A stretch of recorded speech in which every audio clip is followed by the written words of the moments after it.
Alam niyo po ba, sino uminom sa inyo ng kape? Sino uminom sa inyo ng kape? Okay? Lahat kayo uminom ng kape. O, gatas. Siguro sa gatas, huwag na masyado. Sa kape, gatas. Alam po ninyo, ay ano ang sangkap kapag kayo uminom ng kape? Diba? Baso, kape, malamig na tubig, mainit na tubig, depende. Pero alam nyo, paano kaya kung wala kang pang-tanaw? Ano tawag yung pang-steer? Diba? Kasi kung minsan, nabibiktima ako niyan. Bakit ang kape nila ang pangit ng lasa? Parang tubig. Yung pala, hindi ko. Amen. Pag pumapasok ka sa church, sa gawain ng Diyos, yun ang trabaho ng Holy Spirit. Ayaw niya kasi na parang tayo ay hindi tayo magiging malasang Kristiyano. Amen. Kaya kung minsan talagang ikaw ay kanyang i-steer. Kasi kapag hindi, iba-iba yung lasa no, iinumin mo. Nagigets niyo po ba? Kasi kung minsan yung matamis nandun na sa dulo, akin eh, masamsamig di maglagsak ko eh. Kasi hindi nakanaw. Hindi na steer. Kaya sa buhay natin, tandaan po natin, pagpasok pa lang natin sa presensya ng Diyos, may purpose ng Diyos dyan. Akala mo malakas ka na, hindi. Palalakasin ka pa ng Diyos. Gigisingin pa at bubuhayin pa ng Diyos, lalong-lalo na ang iyong mga spiritual gifts. Naniniwala ba kayo na kayo may spiritual gifts? Amen. Diba? Nakikita niyo kung paano kumikilos ang Diyos. Paano ba nagiging matapang at matatag ang isang Kristiyano kapag siya ba ay tutulog-tulog o kung siya'y laging na-challenge? Alam niyo po ba na sa China mas malakas ang mga church doon dahil sila ay inuusig lagi? At memoryado po nila ang Biblia. At sa kanila kasi pinagbabawalan sila nito. Kaya sila ay nagtatago sa ilalim ng lupa, nagkukunwari. Sa Saudi, ganun din. Kaya lalo may pag-uusig, lalong silang lumalakas at tumitibay ng mga anak ng Diyos. Which is sa atin, ito yung danger naman sa atin, kasi masyado tayong malaya at relax. Di ba? Masyado tayong kampante. Lalong-lalo na, kasi bihira kang inuusig. Bihira kang kinukutya. Tama mali. Kaya tuloy, mahina kang Kristiyano. Kasi walang masyadong, hindi ka nakakanaw lagi. O kaya ang trabaho ng church dito sa Pilipinas, dapat talagang ugain ng Diyos ang church. Hallelujah. Masyado kasing religyoso ang mga church. Religious born again. Kaya, dito sa ating pag-uusapan ngayon, kasi dito namin ina-apply ang tinatawag natin na pagiging mapagpasalamat na tao or tatak or tanda ng isang buhay na nagpapasalamat. Ulitin ko po tatak ng isang buhay na nagpapasalamat. Ano yung tatak mo? Or the mark of a thankful life. Bilang isang taong laging nagpapasalamat. Amen. Sa 1 Thessalonians chapter 5 verse 16 to 18, nasulat dito sa verse 16, rejoice always. Sa 17, pray without ceasing. 18, give thanks in all circumstances. For this is the will of God in Christ Jesus for you. Sa Tagalog, sabi rito, magalak kayong lagi, maging matyaga sa pananalangin. Ipagpasalamat ninyo sa pangalan ni Kristo Jesus ang lahat ng pangyayari, sapagkat yaon ang ibig ng Diyos. Amen. Ang tunay daw ng pagpapasalamat ay nakikita yan sa araw-araw na pagpapasalamat. At kailangan natin ito maging lifestyle. Ano yung lifestyle? Ito yung dapat na araw-araw mong kasuotan.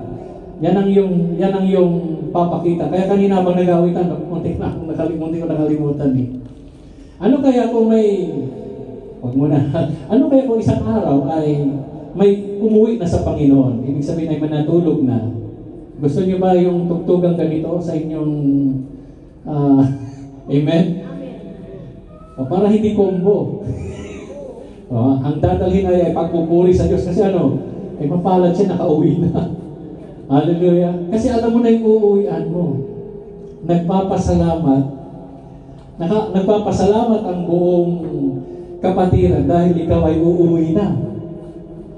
Doon malulungkot tayo, di ba? Pero, yan talaga ang buhay.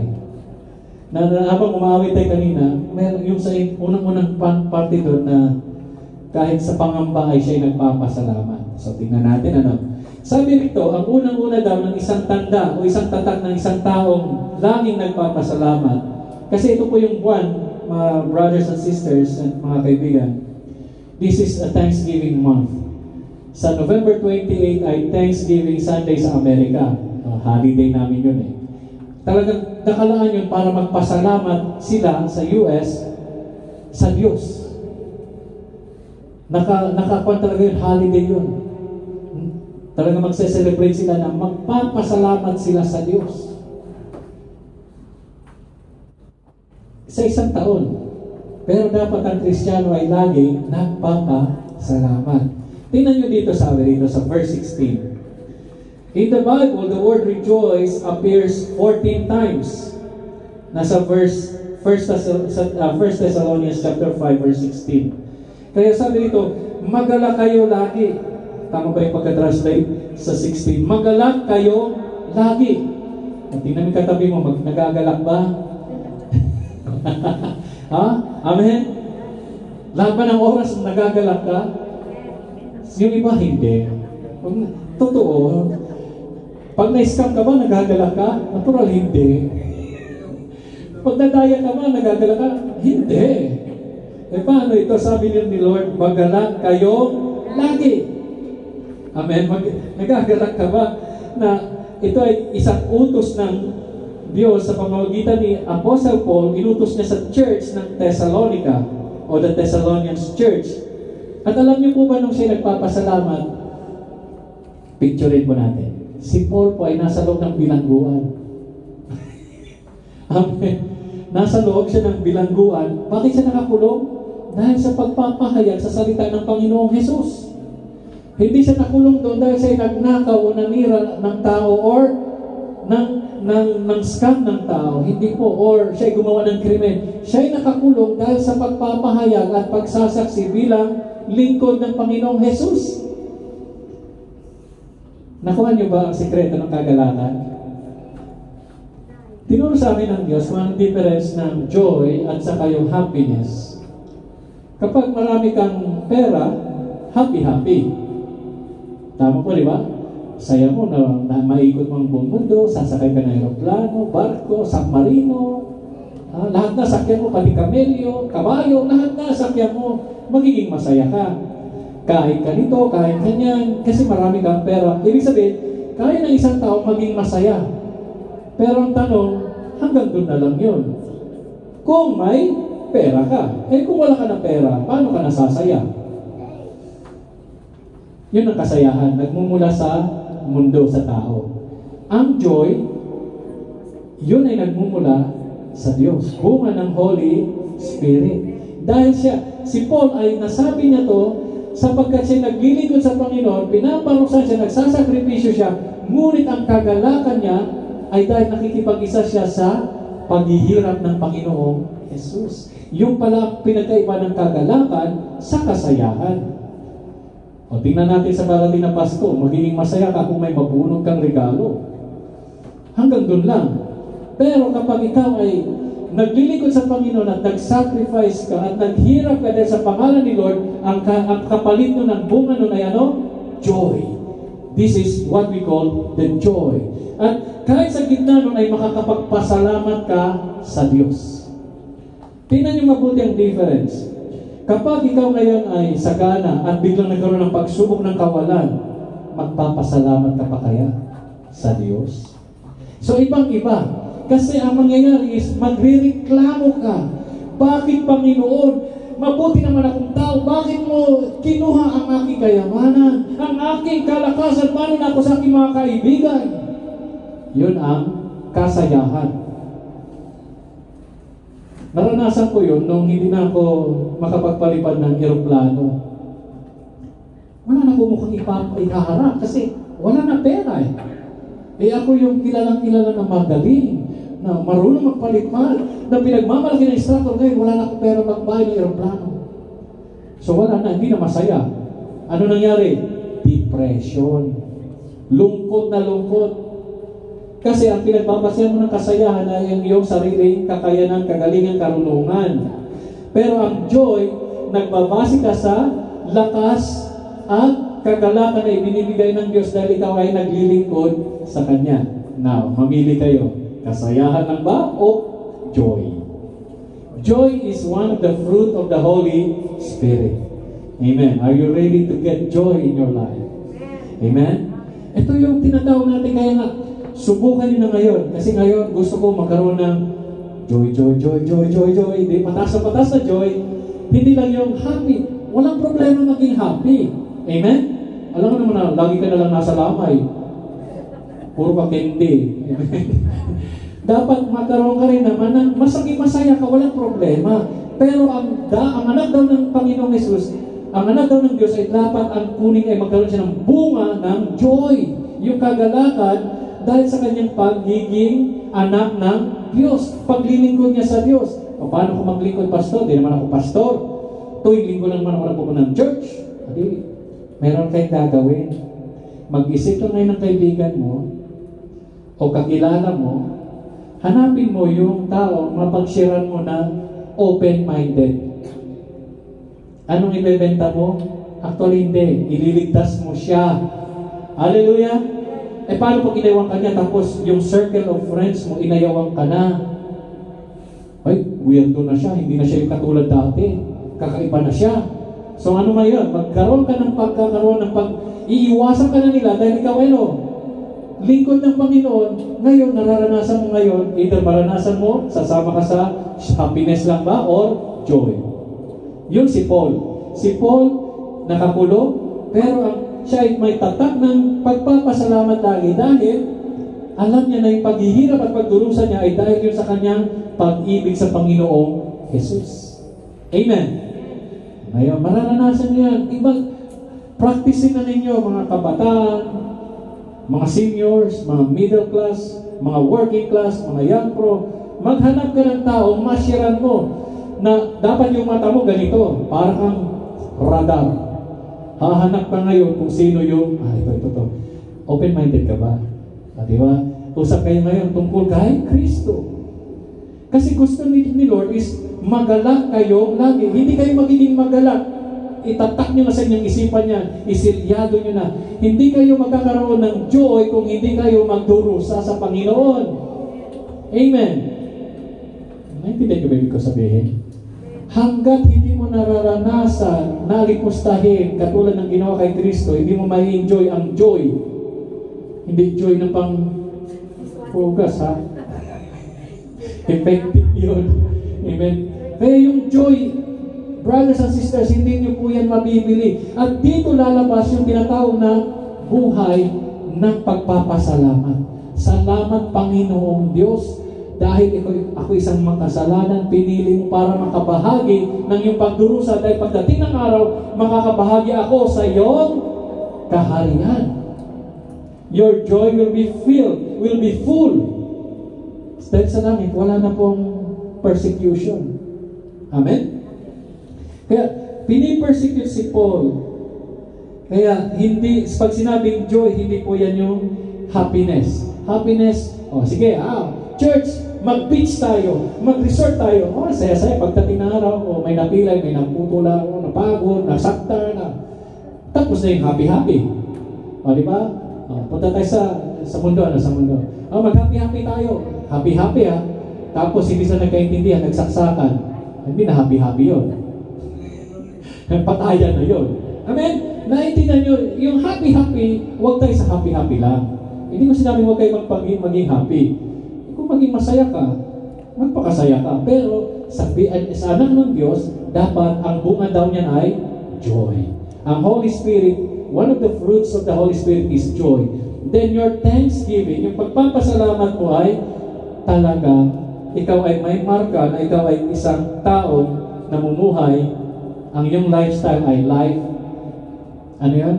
Thank living. Hindi thanksgiving ha, thank living. Lagi kang nagpapasalamat sa Diyos.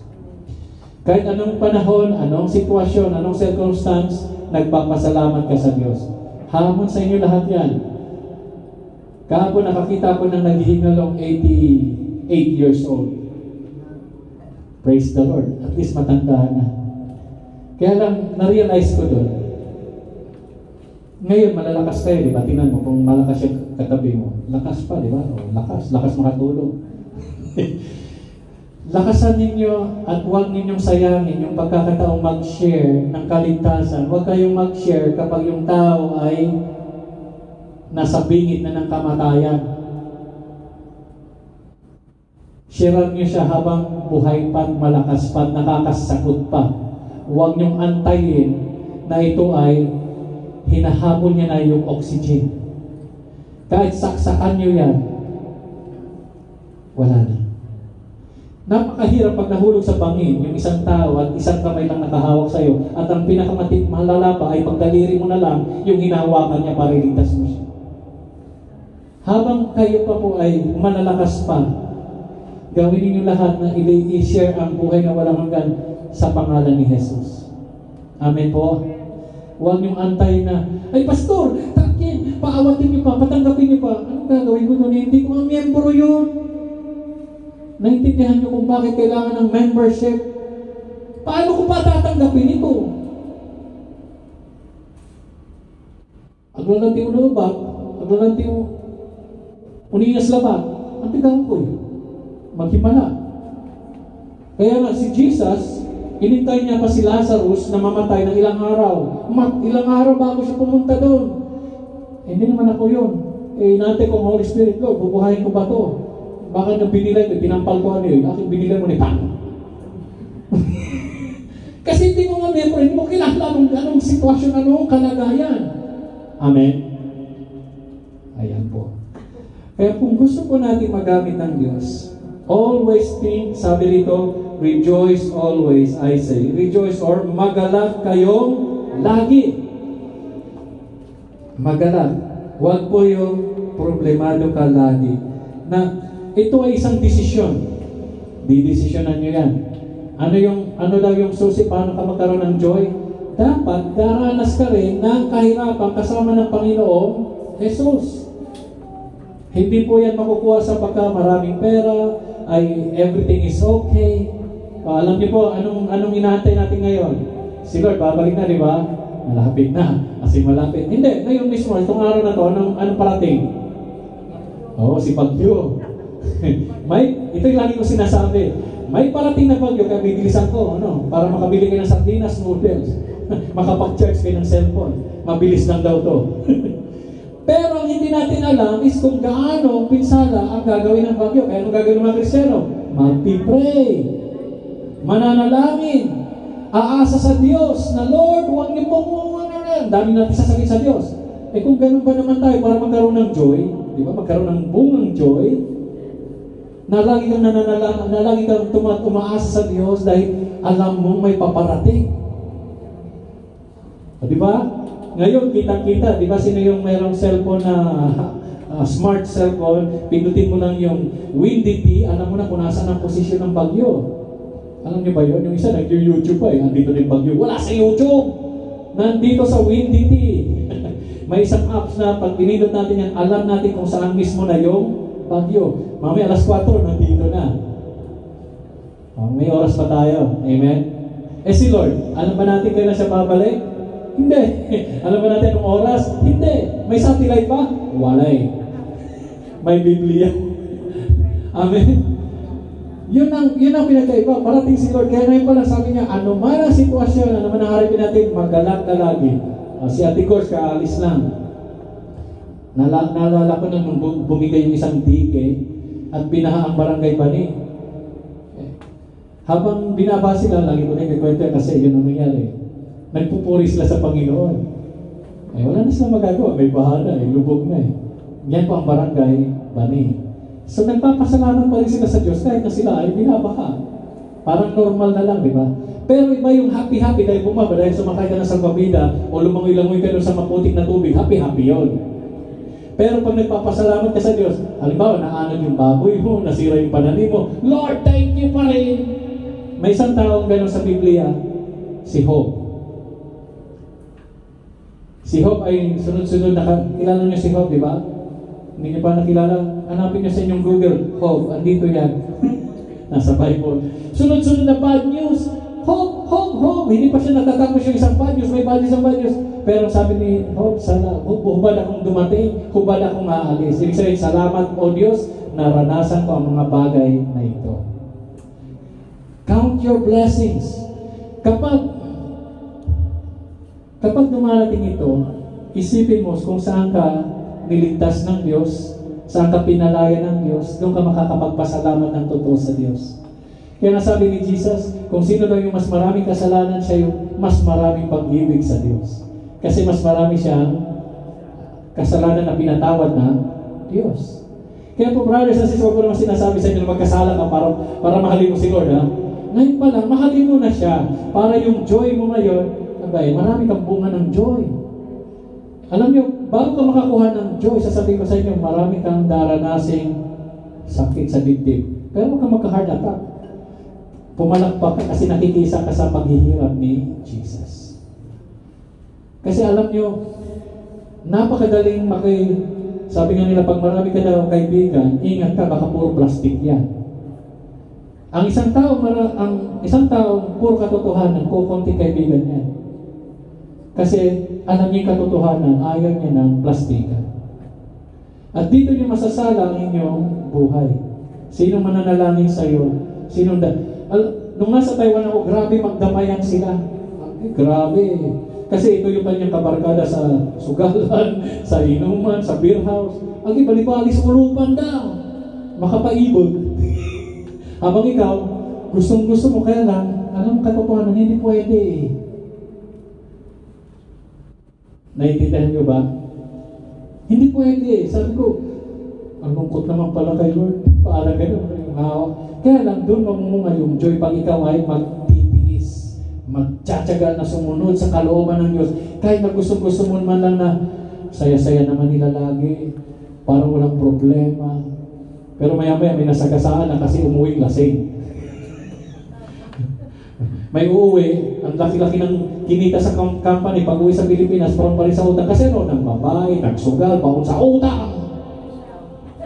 Boom! Sabi na, boom! Happy-happy! Kaya wag po happy-happy, brothers and sisters. O ngayon, di ba? Sa mag-asawa, kung natin pala natin relasyon, magtatago sila. Happy-happy yan. Kapag nagkasala na, hindi na happy-happy, hiwa-hiwalay na. Alam nyo, pag napapanood ko yung mga nagdi-divorce na mag-asawa, kawawa yung bata. Kawawa yung batang. Kaya dapat yun ang mga tututukan. Pero pag nakita niya, nakakilala niya sa Panginoong Isus, meron na siyang automatic na ama na nasa langit. Amen!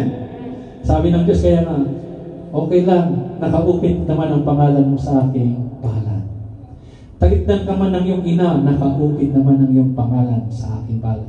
Kaya kailangan po, yung mga orphanage, yung mga home for the aged, mga widow, napakahalaga po yan. Sabi ko, kung millionaire lang ako, kaya lang ako, mabuti na lang hindi, manalangin na lang ako para pag dumating yun, gawin ko na lang, may joy ako. At least umasa ako sa Diyos, hindi sa, dahil marami kong pera, kaya kaya kong gawin. Parang napaka-easy. Mas gusto ko na ang Diyos ang nagbigay ng joy. Amen. It's called joy. Kaya kung gusto niyo pong magkaroon ng mark na ikaw ay isang taong merong thanks living. Ang hirap pronounce. Thanksgiving kasi nasa isip ko eh. Mark of a person that is always thankful, he is always rejoicing. Laging may joy sa kanyang buhay. Amen. Huwag kayo laging happy-happy. Always be marked with rejoicing. Nagagalak ka kasi may testing. Sa church, ano bang church? That is a place for testing. Amen. Kaya sabi ko, yung kape, hindi yan mananatiling ganyan lang. Uy, akin eh, kulay brown dyan mahong, ayan, light brown, ayan, puti lang eh. Kasi akong kinanaw. Kaya pag ininom mo, yan, tapat-tapang sa kape dyan, mamabli, pero ang kape sa ito. Yung pala, hindi lang. Kaya dito, your gifts will be stirred. Naalala ko yung teacher ko, kasi nung dumating ako sa Nigeria, agaling kapoy ng ulok. Hindi ako marunong mag-multiply. Alam niyo, second honor ako kasi sa klase namin, limara kami laba. Limara kami, private school yan. Pero alam niyo, natutunan ko sa private school na yun, salita ng Diyos. Pero pagdating sa academic, mathematics, ako antay man multiply na may duwarang numero. Dinala ko sa Nigeria. Kaya, gapo. Paano ko naging nakaroon ng honor? Makapoy. Kasi lilima nga lang kami. Ibig sabihin, sa lima namin, di first honor, second honor, third, fourth, fifth, di second, siguro, pasalo konti. Pero sa salita ng Diyos, ako nababad sa school na yun. Kasi doon ako natuto ng salita ng Diyos. Pagdating ko sa Nigeria, doon ko natutunan naman yung academic. Kapag hindi nagle-lesson kami alas 8 hanggang alas 9 ng umaga, kapag hindi ako makasagot, limutin na 5. May stick siya mahaba Dadaan yung teacher. Pagtingin niya na mali, your hand. Ganun agad. Your hand. O di napilitan ka tuloy na yung utak mo gumana. Amen. Naintindihan niyo ba? Same thing sa church. Hindi church ay tulugan, uugain ka dito. Your spirit will be stirred. Gigisingin ng Diyos yan, mahahamon, lalabas ang iyong galit, lalabas lahat yan. Kasi nga, kakanaw na Holy Spirit. Ano ba nakasulat sa Bible? Stir each other up. Amen? Nakasulat yan. Dapat ugain. Para ngayon magkaroon ng produce na joy. Hindi lang puro happy-happy. Ang ating target ay mamunga tayo lahat ng joy. Rejoicing. Amen? Na para yung mga effort na pinagagawa ninyo ay nag-produce siya ng joy. Para maiwasan paglaki ng ulo. Kasi lalo sa music team. Sa music team, napakadelikado kasi si Satanas, diyan mo siya nalaglag kasi lumaki ulo niya. Hinulog sa langit. Kasi akala niya, galing-galing niya na. Lalampasan niya na ang Diyos. Kaya binagsak siya ng Diyos. So, yun. Ang isang marka, tandaan mo natin, lagi kang may rejoicing. Lagi kang nagagalak. Magalak kayong lagi. Sabihin sa katabi mo, magalak kang lagi. Halimbawa, bago ko tatanong sa pangalawa, nakita namin yung lola nga ni Rhea. Naghihirap. Ako lawla. Ganito. Ano siya sumuntan? Wala pa bayagan. Ako hindi. Sabi ko, sige, tawagin na natin ang lahat ng kakilalang musician. Mag-awitan tayo dahil may uuwi ng anak na Panginoon. Huwag kayo malungkot at matakot pag oras na uuwi ka na sa Diyos. Matakot ka kung namumuhay ka sa kasalanan. Amen. Si Satanas nga mismo, hindi sinanto yung kasalanan niya, binagsak siya. Ikaw pa kaya dito sa mundo namumuhay sa kasalanan? Siya nga, galing doon, binagsak Amen. Naintindihan niyo ba yun? Kapag ikaw namumuhay sa kasalanan, ay nakuputuloy mo na yung magsisi ka na. Kasi si Satanas hindi nga pinatawad doon, binagsak dahil sa kasalanan. Kaya sa langit, bawal ang kasalanan. Pwede. Pwede. Pwede. Basta, sino nanonood sa inyo ng MMDA na nagtatanggal ng mga pasaway sa lansangan? Meron ba nakakapanood sa inyo? Sinong nakasaksi sa YouTube na panoorin nyo? Gusto kong matuto kayo dito. Tapos, maintindihan nyo kung paano ang mga tao magdahilan kahit na sila ay nasa mali. Kapareho ko rin yun. Carbonation din yan. Yung nag-clearing sa YouTube, tingnan nyo hindi sa pinopromote. panoorin nyo at pakinggan ninyo mga dahilan nitong mga tao na lumalabag sa batas. Pakinggan nyo silang mabuti. Maintindihan nyo ibig ko sabihin. Tayo po, brothers and sisters, ang gusto ng Diyos ay namumuhay tayo na may kapayapaan sa Diyos. Ibig sabihin ng kapayapaan, alam mo na kahit anong mangyari, si Lord ay pinatawad ka na talaga. Pagkapag hindi ka pa pinatawad ng Diyos, ibig sabihin, kalaban ka pa ng Diyos. Kapag namumuhay ka pa sa kasalanan, ibig sabihin, kalaban ka ng Diyos. Bakit ka naging kalaban ng Diyos? Kasi hindi mo tinanggap ang kanyang binigay. Ang kanyang binigay ay ang kanyang buktong na anak para ikaw ay maligtas. Kasi nga, hinintang ko na lang din namin, hinintang ko lang anak ko para maligtas siya, ayaw pa rin. So magagalit ang Diyos sa'yo. Yun ang tinatawag na puot ng Diyos. Amen? Kaya po, huwag po natin sayangin yung grasya ng Diyos. Ayan, assignment niyo po yan, panoorin niyo po paano mag-clearing. Baka kayo yung isa sa mga nagbabangketa na lumalabang, nag-illegal parking, tapos mga natwiran ka. Hindi po pwede. Hindi ka magkakaroon ng buhay ng kagalakan kung patuloy mong pinaglalaban at binibigyan ng dahilan ang kasalanan. Amen? Kaya ang kasalanan dapat sa ating mga anak ng Diyos, dapat it's a no-no. Magkakamali ka, yes, magkakamali ka. Sa pagkakamali, dapat matuto ka. Tama, mali. Sa pagkakamali mo, bumira ka, nagkamali ka naman, bumira ka na naman ng pagkakamali, nagsisi ka hanggang sa matuto ka talaga na ayawan na talaga. Ibig sabihin, yung konsensya mo, buhay. Hindi yung manhid na konsensya. Alam niyo, may mga manhid na konsensya eh. Sino yung manhid na konsensya? Nagtatrabaho sila pero nag-i-scam pala. Alam nila na sila yung manloloko, mandaraya. Yung konsensya nila, manhid na. Amen. Meron mong kagalakan doon? Wala. May happy-happy. Oh, makakabiyayos ka. Kaya huwag kayong mainggit sa mga tao. Ang gaganda ng sasakyan. Ang gaganda ng bahay. Ang kaingitan ninyo, sabi ng Diyos, ay yung namumunga ng mga bunga ng Holy Spirit. Yun ang inyong habulin. Kasi pag kayo namunga din ng katulad niya, di naging katulad kayo ni Kristo, ayaw nyo ba na maghari kasama si Lord? Malapit na. Pasalamat tayo, may chance pa. Ang mahirap lang po dito sa Pilipinas, based on my observation, ito pinakamahirap sa Pilipinas sa Christianity. Nagsha-shopping ang mga Kristiyano. Hindi sila lalago. Umbarong dyan, unak diman. Umbarong dyan, unak diman. Ganun ang gawain ng mga malalaya. Hindi katulad sa mga pinipersecute. Ang mga pinipersecute, hawak kamay yan. Hanggang kamatayan. Kakainin na sila ng leon, nagpupuri pa rin sila sa Panginoon kasi alam nila, totoo ang kanilang sinamba. Amen. Pero pag sobrang laya, di man na, ang tanong lago. Kung may anak kayo, ipapasa nyo sa kabilang bahay, lalago kaya siya doon? Sino magdidisiplina dapat? Yung magulang. Alang ipadisiplina nyo doon sa kapitbahay. Kaya kung minsan nandiyan si pastor, magagal, hindi ako patuloy na mukhang terror. Dapat anak nyo, disiplinahin nyo, hindi, kasi kayo may responsibilidad dyan. Kaya sabi ko, habang tumatagal, magiging lifestyle ko na makita-kita ng laging naghihingalo. Hindi po madali. Malay ko kung gusto pa niyo mabuhay o hindi. Hindi mo member, hindi mo kakilala. Last time na napasubo ako, hindi naman sa napasubo ako, lumalabas na yung dugo dito.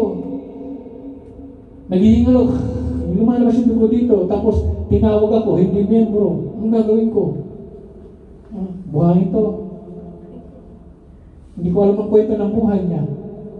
Alam nyo, based sa survey dito sa buong Pilipinas, ang napakahirap at pumapatay sa church ay hindi yung mga nasa loob, yung mga pumasok mula sa labas at pumasok sa loob. It's called, they destroy everything. Kaya po, if you want to have a life of rejoicing, matuto kayong maghirap in the name of Jesus. Hindi lang yung puro blessing. Suffering is a blessing from God, di ba? Ano sinabi ni James? Consider it pure joy. Amen? when you face diverse kinds of trial. Kapag dumarang ka sa mga iba't ibang klaseng pagsubok, brothers and sisters, tangkilikin mo ba daw yan na isang tunay na kagalakan? Magagalak ka ba pag may pagsubok? Sino magagalak pag may pagsubok? Ngayon, okay pa. Pero wala pong Kristiyano, itatak na po nyo sa isipan nyo yan. Walang Kristiyano na walang krus. Amen? Walang Kristiyano na walang krus. Kapag wala kang krus, hindi ka Kristiyano. Ibig sabihin, meron ka talagang nakakapit dyan na suffering. Hindi wedding ring lang. Suffering. Because when you suffer for Christ, you will rejoice for Christ. Doon lalabas yung bunga ng tunay na pagpapasalamat. Amen? Si Job ay na pinagmalaki siya ng Diyos kasi siya isang taong mapagpasalamat sa Diyos. Amen po ba? So, desisyonan niyo po yan. Hindi kayo didiktahan na, "Hoy, maging masaya ka lagi." Baka kahit nakakbiyak ka, nakangiti ka. Amen. Meron di ba may mga pumupunta sa Panginoon, umiiyak sila, pero actually hindi sa umiiyak sa lungkot, umiiyak sa galak. Amen.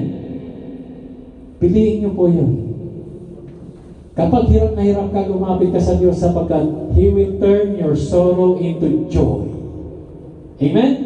It's a decision. Pangalawa, ng isang taong may marka ng buhay ng laging nagpapasalamat, pangalawa ay siya ay laging nananalangin. Non-stop. Non-stop prayer. Paano kayo nananalangin? Amen? Pag nananalangin ka, di ba, mapahingi-bahon. Para ka nang humihingi sa nanay mo. Ibig sabihin, may kailangan ka sa Diyos. Kung wala kang kailangan, salamat. Amen? Non-stop prayer. Nagpipray ba kayo? Ano bang picture ninyo sa prayer? Yung bang nakaluhod ka, nakatayo ka? Or kahit naglalakad ka, "Lord, salamat ha, napakabuti mo. Lord.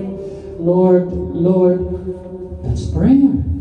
Prayer means you are talking to God. Amen? Nananalangin ka lang ba pag marami na problema? Baon ka na sa utang, kaya nananalangin ka? Hindi. Kahit may problema o wala, lagi ka dapat nakikipag-usap sa Diyos. Kung magulo ang paligid, anong ginagawa ni Jesus? Iniiwan niya tayong lahat. Pupunta siya sa isang lugar at doon siya, makikipag-one-on-one sa Ama. Ibig sabihin, pag matindi ang mission, dapat nakikipag-one-on-one ka na sa Diyos. Pero ang buhay daw ng isang may tatak na lagi nagpapasalamat, laging kinakausap ang Diyos. Sinasabi niya lagi lahat sa Diyos. Nakakita mo kayo ng bata? Ayun, may mga bata dito. Diba? Si Dawawi. Ilang tumbling na, ilang circus na. Talong ka, tatalon niya. Ibig sabihin, pinagkakatiwala niya na lahat.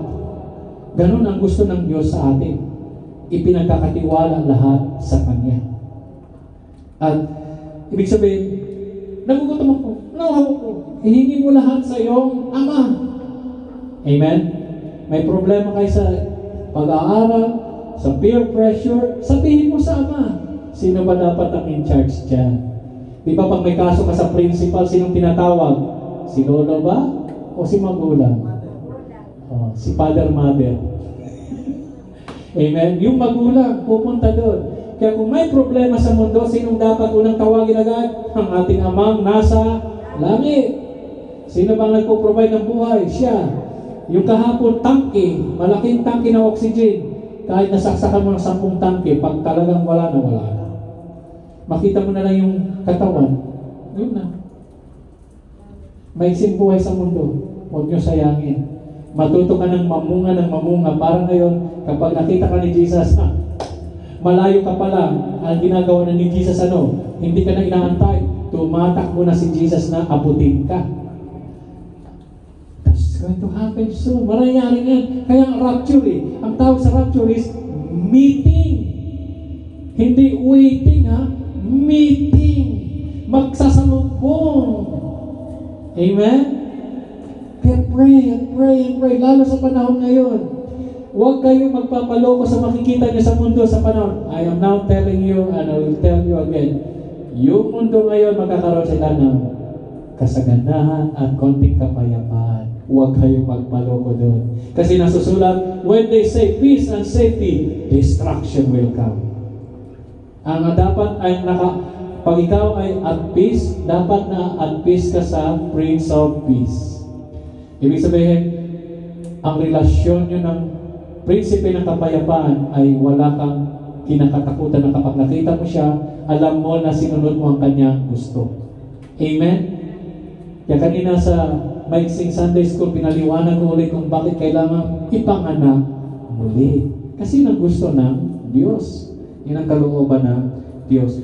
Kaya hindi yan, lagi kang nakikipag-usap sa Diyos, yan ay gasolina mo, para, alam mo yung panalangin, yan ay parang gasolina na para lalo nag-aapoy. Di ba pag nalulungkot ka, makakaawit ka kaya? Tingnan mo. Kapag kayo ba'y nalulungkot, makakakanta ka pa kaya? Ang hirap, di ba?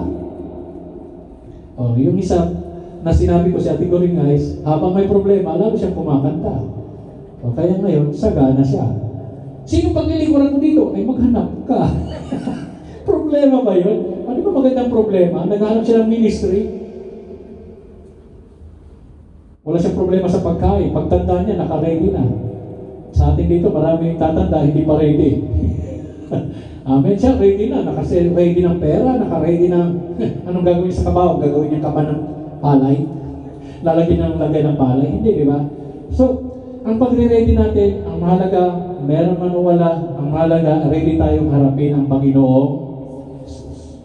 That's one. Always pray. Always pray. At sabi nga rito sa Tagalog, magaling Tagalog eh. Saan ba yung Tagalog? Sinabi niya rito, 16 verse 17. Maging matyaga sa pananalangin. Bakit sa Tagalog? Binago. Pray without ceasing. Or sabi rito sa Tagalog ay pray without ceasing. Tama. Bakit sa Tagalog naging matyaga sa pananalangin? Dahil hindi madaling manalangin sa iyong pananaw. Sino ang luluhod ng isang oras? Sino sa inyo sa kayang manalangin ng pagkatagal-tagal? Mahirap, di ba?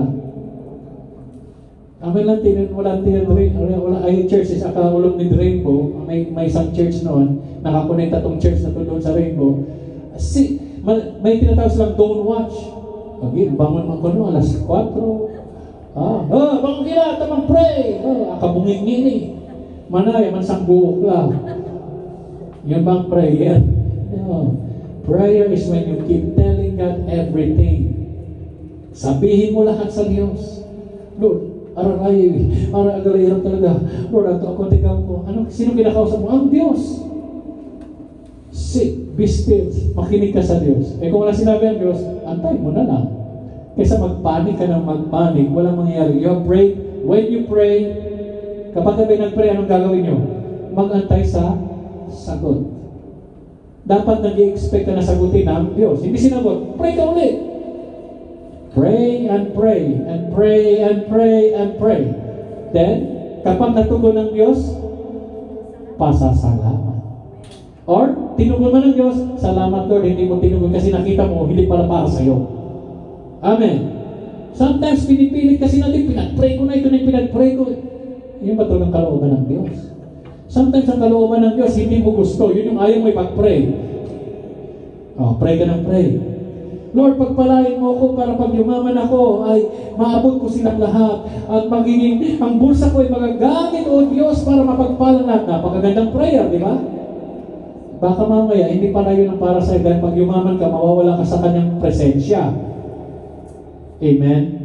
Pero Lord, gamitin mo kahit hindi ako magaling, pero alam ko ikaw magaling sa akin na ma-share ka dito sa taong ito. Mas magandang prayer yun. Kasi magbubunga yun ng rejoicing. Amen? So, you're a person marked with a life of non-stop prayer. Nagpipray ka ba lagi? Hindi ka magiging mapagpasalamat na tao sa Diyos kung hindi ka laging nagpipray. A prayerless church, sabi nga, is a powerless church. Sabi mo sa katabi mo, a prayerless church is a powerless church. Balikan rin natin. A prayerless person is a powerless person. Para sa iyo yun. How long, paano ka nakikipag-wrestling sa panalangin? Sabi ko nga, kahit natawagin tayo mag-prayer meeting, mag-doon watch, kapag hindi mo lifestyle yan, tradisyon at relihiyon ang bagsak nun. O diba? Sino nakaranas sa inyo nagno-nobena? Alam niyo yung nobena? 6 o'clock prayer, 3 o'clock prayer. Alam niyo mga yun? Hindi nga kayo mga Katoliko. Praise the Lord. Ha? Pag nanonood kayo ng TV noon, mayroong alas 3 na panalangin. Pag tumunog ang kampana, nobena. Amen. Ganun na ganun. Pero ngayon, ang gusto ng Diyos ay lagi kayong nananalangin. Ibig sabihin, lahat ng sa puso mo, kausapin mo ang Diyos. Mati, Lord, aga pulay pambayad ko yung bill. Lord, aga pulay pa na namin na buwas. O sige, magpadala siya ng ahas, magdala ng bigas. Amen. Parang yung kwento, isang balo na nanalangin. Lord, I have no more food to eat. Di last na to, Lord, wala. Narinig ni Satanas. Wala kang pagkain. Dinalhan ni Satanas ngayon ang pagkain sa pinto. Tok, tok, tok. Di nagpuri siya. Ang babae magbukas sa pinto. May pagkain. Lord, salamat. Sabi ni Satanas, hoy, ako nagdala niyan. Lord, salamat na kay Satanas kaya mong utusan magdala ng pagkain. That shows that God is all-powerful. Amen. Kahit niyang gamitin kahit sino para lang matugunan ang pangangailangan ng kanyang anak. Hallelujah. Hindi ba kayo napakasaya sa Panginoon? This brings hope, is strength. Magpasalamat ka na magpasalamat sa Diyos. Then God knows that you are a person with a grateful heart. Hindi lang yung umawit ka na give thanks with a grateful heart. Amen? Always give thanks in every circumstances. Meron man o wala, magpasalamat ka sa Diyos. Mahirap man ang sitwasyon, masarap ang sitwasyon, magpasalamat ka sa Diyos. Always.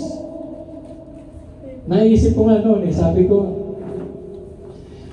kapag dumaraan sa, alam mo, pag nakaranas ka kasi ng may pera, napakahirap pag nauubos ako ng pera. Mag-aalala ka na. Pero alalahanin mo nung wala kang pera, kung kailan na wala kang pera, kung paano ka tinulungan ng Diyos, magpududulot yun ng pasasalamat.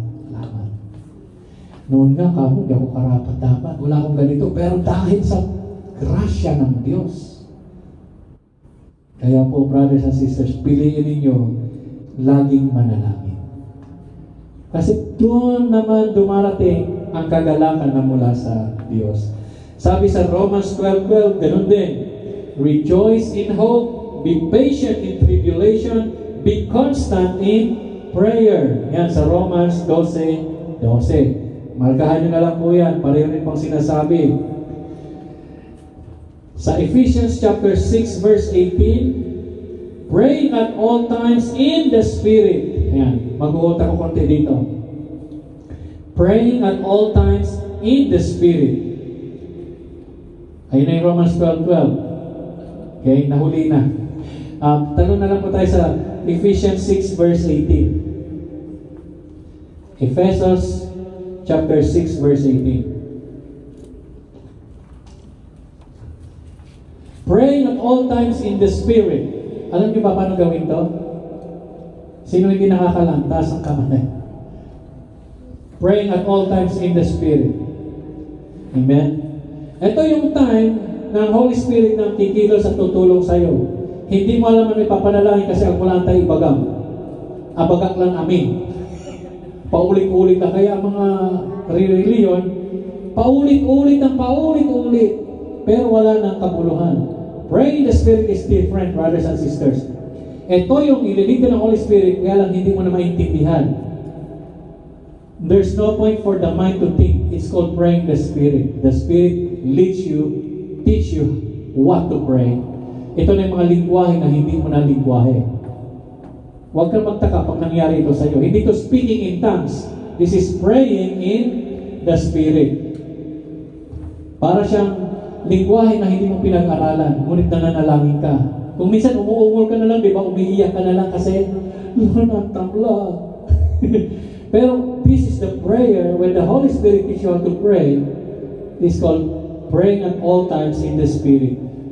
Hindi to lingwahe. Take note, hindi to Ilocano, hindi to Tagalog, hindi to Arabic, hindi to Hindu, hindi to Francais.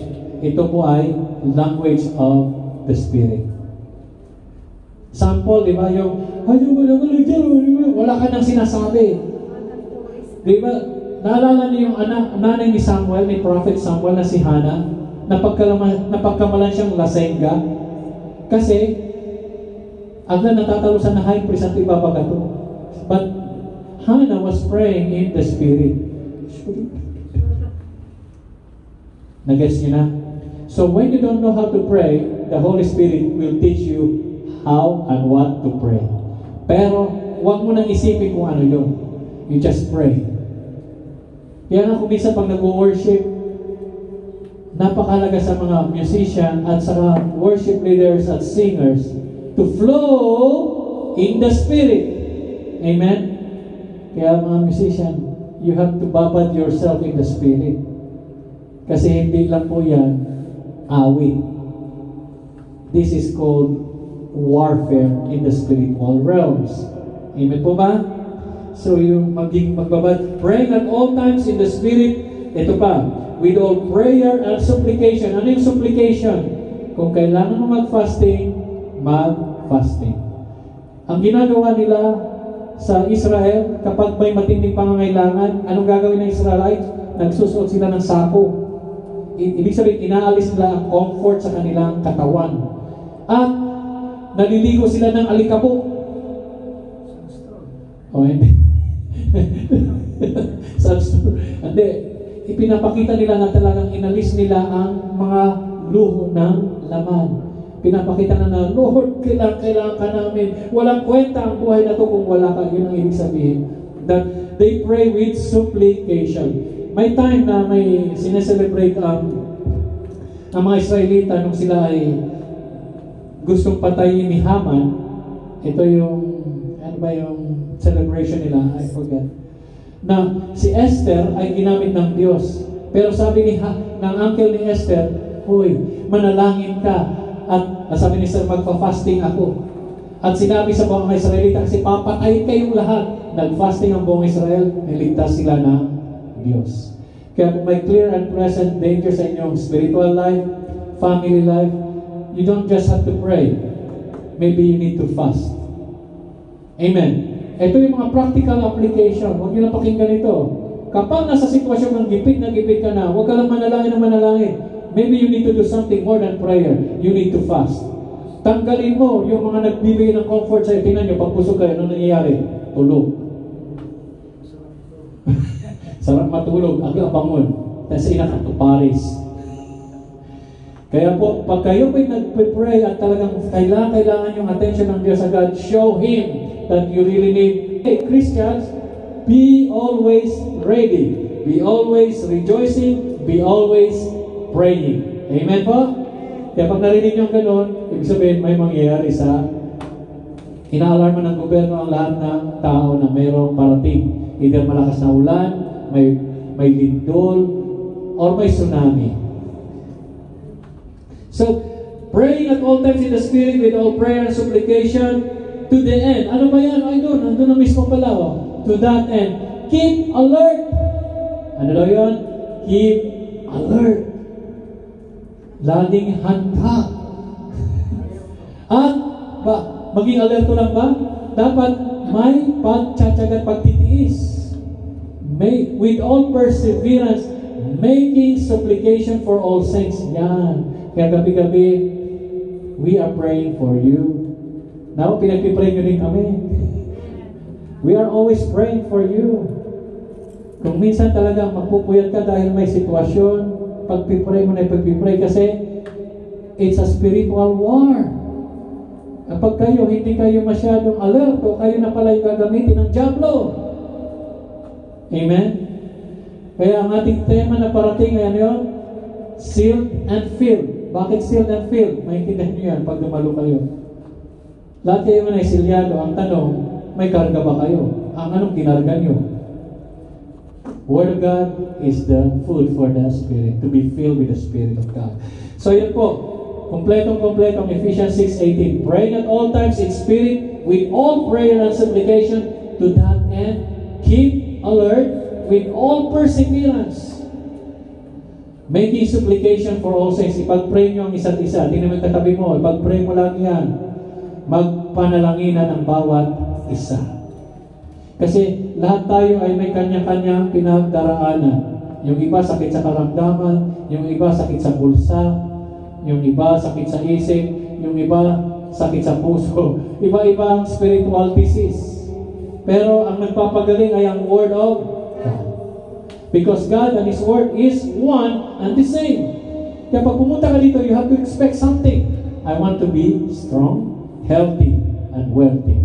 Sino gusto maging mayaman dito? Pumalakpak sa Diyos. Mahilig.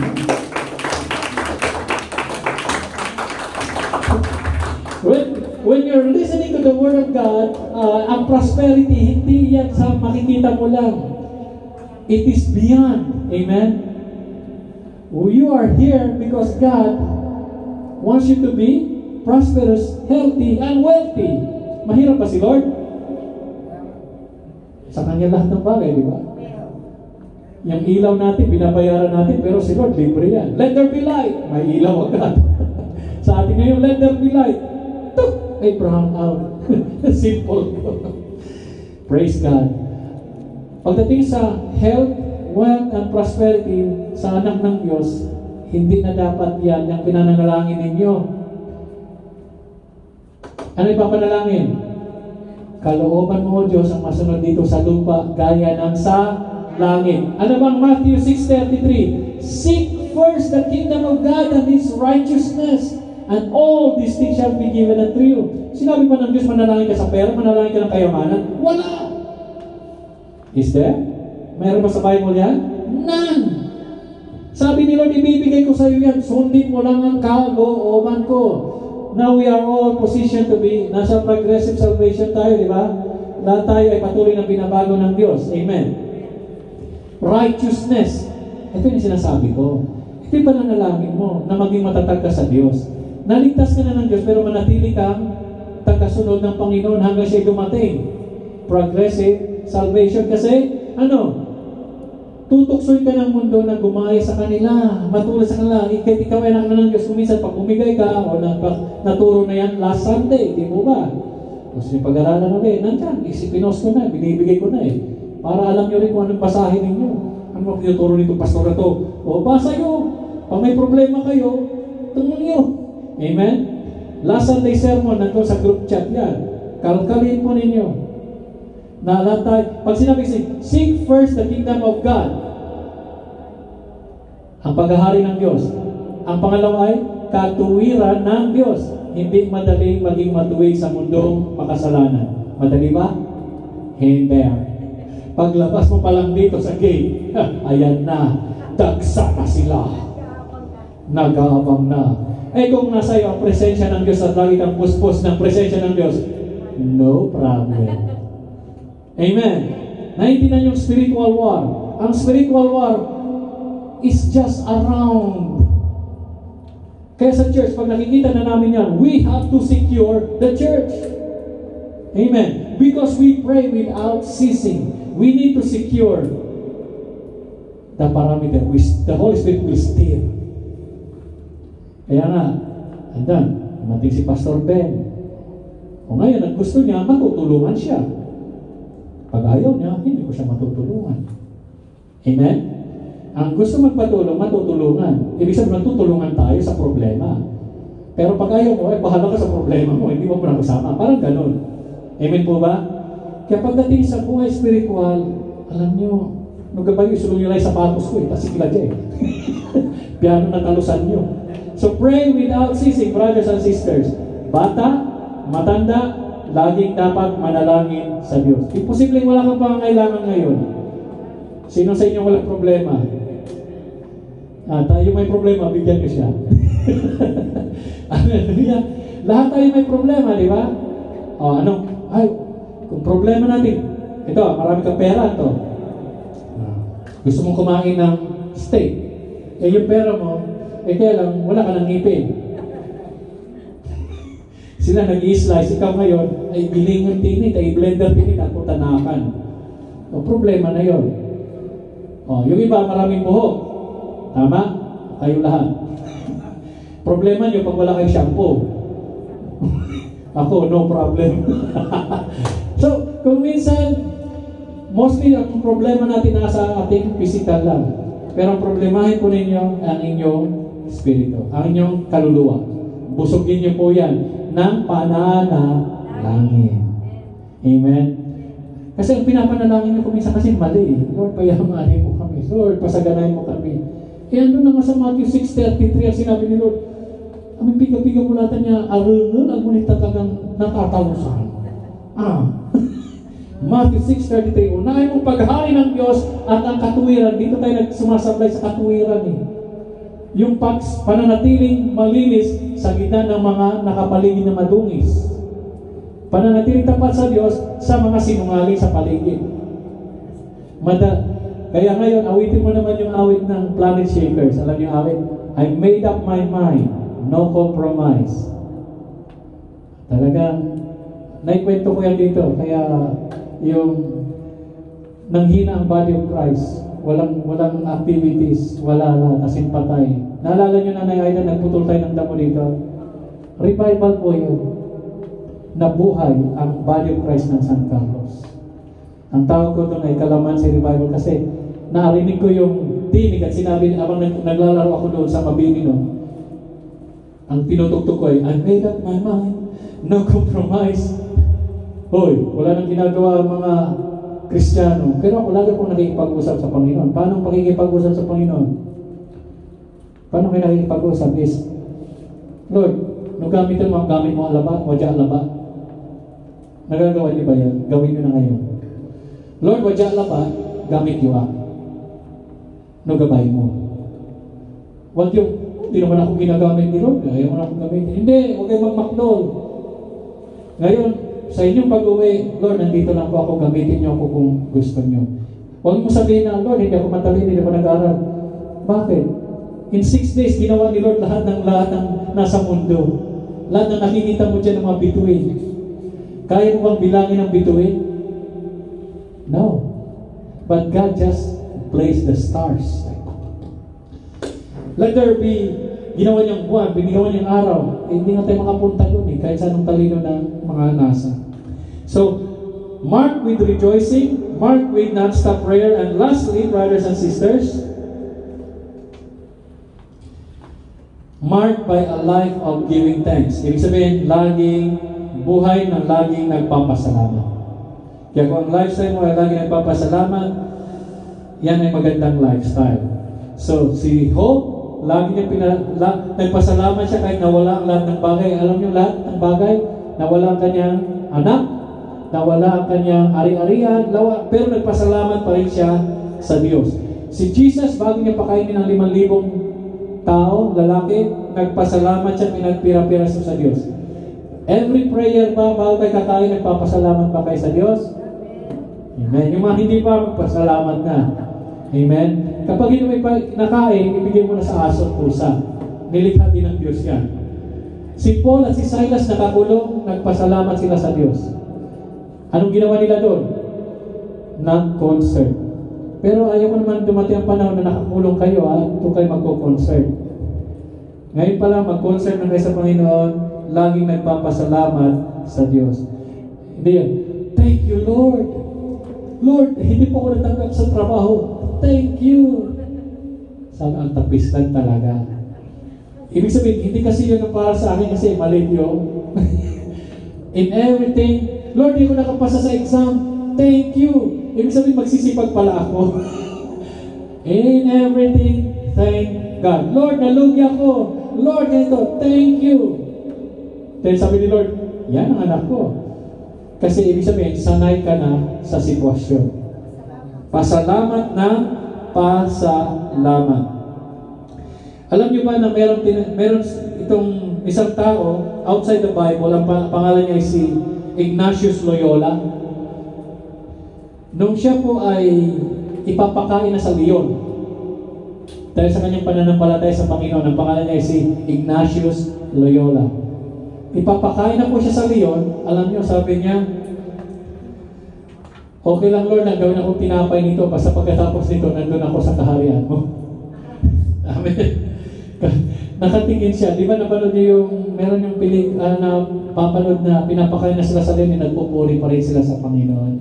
Amen? Mag-ready po kayo. Pero huwag kayo matakot. Kasi pagkatapos naman ng huling hininga mo, langit. Amen? Then, meron pa isa. Ang pangalan naman niya ay si John Huss. Si John Huss, habang siya sinusunog ay nagsasabi siya, mahabag ka sa akin, Panginoon. Si Stephen, na nasa Biblia, isang deacon, hindi po siya apostol, siya po ay taga-silbi ng pagkain, taga-bigay ng makain ng mga Kristiyano noon, si Stephen. Habang siya pinabato, pinapatawad niya yung mga nagbabato sa kanya. Kasi nagpapasalamat na siya, nauwi na siya. Kaya kung minsan yung mga nag-abroad, yung mga iniwanan na pinamimigay na kasi yung kukunin nila sa abroad, mas marami pa. Nagigets nyo ba, di ba? O, gawang laya, kasi alam niyo na yung pupunta niya ay mas magaganda, mas higit pa. O, kaya dumating ang araw, ganun din tayo. So, brothers and sisters, in conclusion, kung ang gusto nating lifestyle is a thankful life giving, you will always have to rejoice, always choose joy. Number 2, keep praying, non-stop praying. And lastly, always give thanks to the Lord.